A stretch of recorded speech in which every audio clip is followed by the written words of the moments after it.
Welcome to Samuels.here channel. Kevin Samuels was truly a truth seeker, and after many years of educating both men and women of all races, but particularly those of African descent, in the art of navigating the ever-complex dating world, he was sadly ripped from our lives as he was called back home to the Almighty in 2022. Some of us, myself included, instinctively recognized the truth of his message. Many found his message rather unpalatable. I am hoping with this channel to make his message that little bit more digestible in a more feminine and softer manner. I hope this helps my sisters in the black community who saw him as an enemy. Being black myself, I hope I can bridge that gap. And oh, by the way, my father was also called Samuel, so in a twist of fate, I pay tribute with this channel to my father, who is also where Kevin has gone.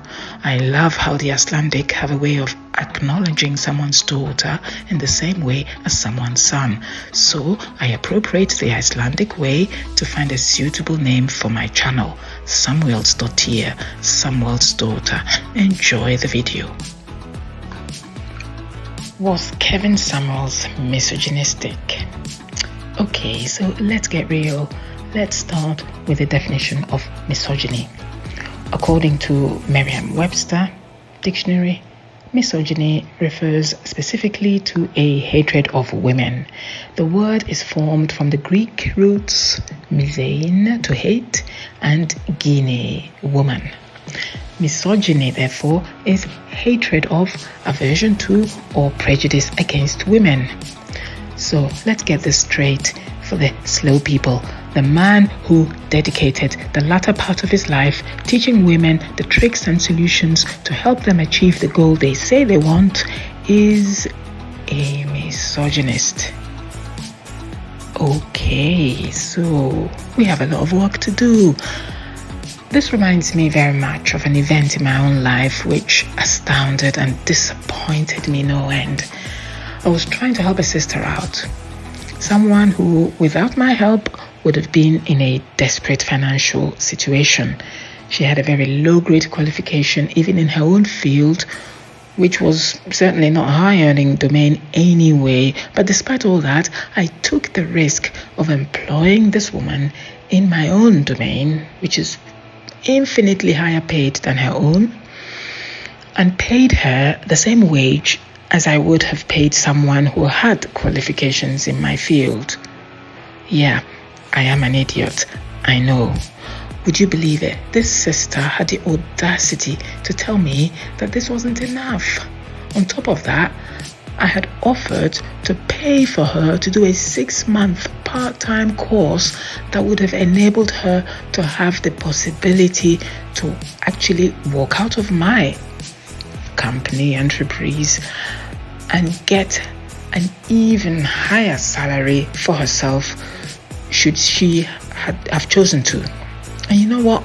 She refused to go on the course.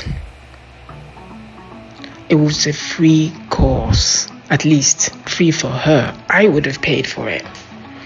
It would have made a massive difference to her earning capacity.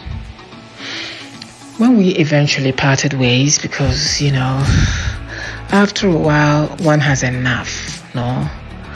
After we parted ways, she told me I was imposing my own high standards on her. That was the accusation against me. Imagine, I am imposing my own high standards on her. What a bitch I am. How dare I impose high standards on her?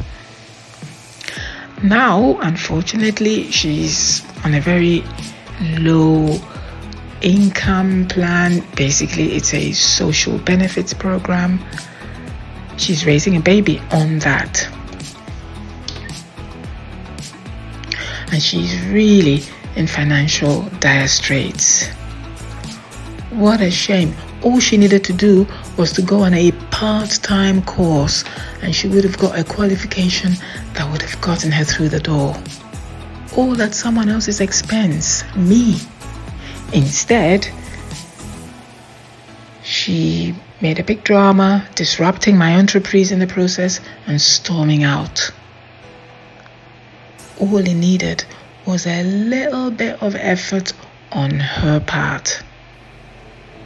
But she didn't want to be bothered with that little bit of effort that would have gone a long way. The only reason I bring this woman up is that she didn't see the value in the message I had for her. Instead, she chose to attack the messenger, me, ignored the message as well, and ended up paying a heavy price for her actions. To be honest with you, the question, was Kevin Samuels a misogynist, is in my view not even a pertinent one, because how does it serve us as women to believe he was? In his lifetime, there were so many female-centric podcasts, videos, even newspaper articles pondering this very theme. Whereas the women who cared to listen carefully to what he was saying got something good out of it.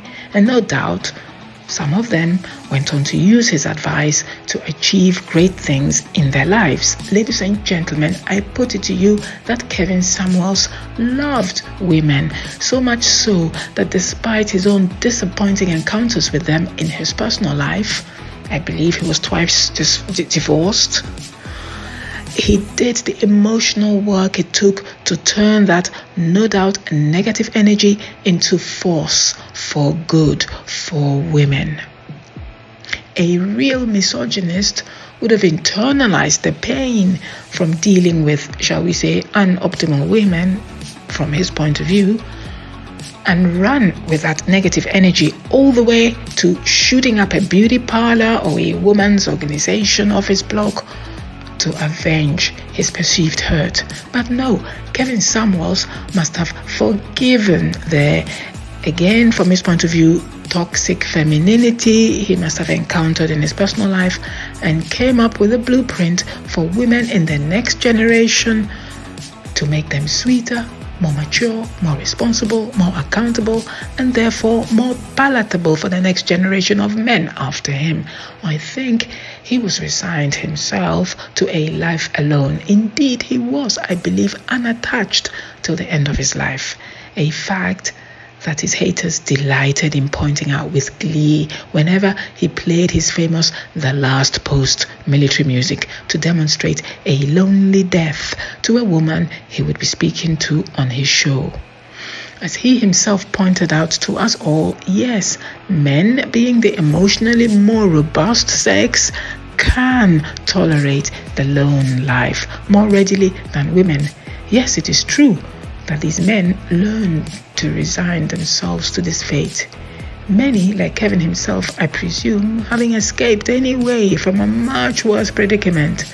And here the Bible verse advising men, better to live on the roof than in the house with a quarrelsome woman, comes to mind. Yeah, what a tragedy. That it's better to live on the roof, under the snow, under the rain, than to live in a house with a woman who is so disagreeable to live with. Oh my God, may I never be such a woman. Women are usually more social creatures than men.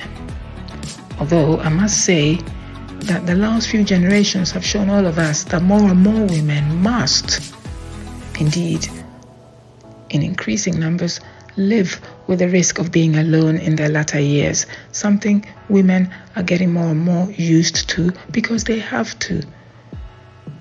But it doesn't come naturally to us. Now, I'm not talking about women who are widowed in older age, because these women are usually surrounded by their children, from the marriage, friends, family. I'm talking about women who are so disagreeable in the marriage market, and equally so in the general social platform, that they really do end up totally alone. That's not so palatable to women, in my opinion. Maybe I'm wrong about that. But anyway, I digress. What I'm trying to say in my long-winded manner is Kevin Samuels could have been a regular manosphere guy and bitch about women to other men. But here he was, confronting individual women on his show and teasing out the flaws that make them into either untouchables or toxic women that men cannot tolerate. A man who tells you to keep in shape physically and smile more and be more sweet-natured hates you? A man who tells you that your best bet to have a nice life is to partner yourself with a man who will take care of you and protect you because it is in his nature to do so hates you? My sister, stop your delusion. Get a cup of tea and think about this deep, please. Your light bulb moment will come. Yes, he was flippant and downright rude sometimes, but that is the nature of man. Masculine nature is not always palatable to women, which is why I so wish he had a female co-presenter.